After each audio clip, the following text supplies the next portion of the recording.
काल काश्मीरमधील पहलगाम इथल्या आतंकवाद्यांचा हल्ला आणि त्यातून 27 जणांचा मृत्यू या सगळ्या बातम्या देशात आणि जगभरात आता आल्या आणि ते सगळं पाहून आणि ऐकून अतिशय मोठा धक्का प्रत्येक भारतीयालाच बसला आहे, मला सुद्धा बसला आहे। मी राष्ट्रवादी काँग्रेस पक्षाच्या वतीनं आणि महात्मा फुले समता परिषदेच्या वतीनं या घटनेचा तीव्र निषेध करतो आणि या आतंकवाद्यांना संपूर्ण कडक शिक्षा झाली पाहिजे या दृष्टीनं पंतप्रधान मोदी आणि अमित शहा हे लक्ष घालतायत आणि यामध्ये त्यांना निश्चितपणे यश मिळेल अशी माझी खात्री आहे। त्यावेळेला पर्यटकांनाच टार्गेट करण्यात आलेलं आहे आणि ते करत असताना विशेषतः पुरुषांना त्यांचा धर्म कुठला आहे याची खात्री करून कधी त्यांचे कपडे काढून तर कधी त्यांना कलमा पढायला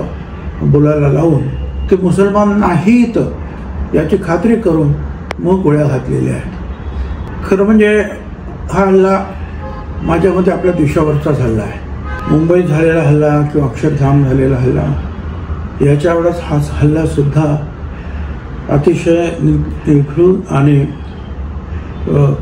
ज्याचा निषेध करावा एवढंच थोडासा आहे।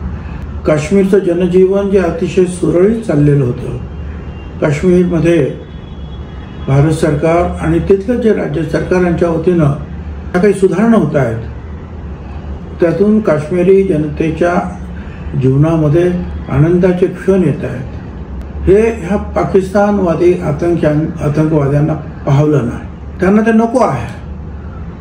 काश्मीरचं जनजीवन विस्कळीत करायचं, त्यांना अडचणीत टाकायचं, त्याच्यातून अराजक निर्माण करायचं आणि मग जगाला सांगायचं की बाबा हे काश्मीरमध्ये काय आहे। या हल्ल्याचा दुसरा सुद्धा मुद्दा हेतू आहे की हिंदू मुसलमानांमध्ये केवळ काश्मीरमध्येच नाही तर हिंदुस्थानामध्ये तेढ निर्माण व्हावे हा सुद्धा मुद्दा असू शकतो। VPL YouTube चॅनलला लाईक करा, सबस्क्राईब करा आणि बेल आयकॉनवर क्लिक करायला विसरू नका।